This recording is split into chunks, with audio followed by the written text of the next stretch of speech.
Сөй ғұмырны. Бұл спектакльді ұқласы сәрлер Ғабдулла Тукай ижатының 1907 елдан алып, 1913 елларда ижат еткен шиғырларын һәм исемдә қалғаннар истәлеген үз ішіне ала. Каләм белән кайчак чәчен актаргалый, чыгаргандай төрле уйлар баштан казып.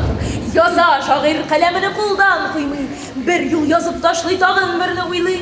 Шулай тыныч утырганда безнең шагыйрь өй түрендә кемдер исә. Син күрерсең бу кешене, һәр вакыт уйный, көлә.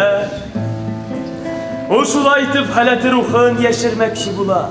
Белмичә уйный диләр, эчендә ниләр янганын белмиләр, чыкмый тышка төтен, мәхәббәт янганын. Каршымда әни басып тора иде. Бу билгеле миңа да гади хәбәр булмады. Йокы тәмле булса да сикереп тордым. Шушы көнне Сабир апаны җирләделәр.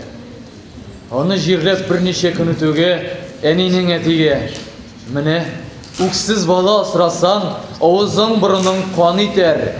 Үксез бызау асрасаң, авызың борының май итәр." Шул инде ул. Мөгаен шуның шомлыгыннан булды инде бу дигәннәрен ишеткәли башладым. Сөй гомерне, сөй халыкның дөньясы, безләр билгеле тию көнешкә калмасын. Киң күңелле булышыңнан мыскыл ишетсәң вак дигән.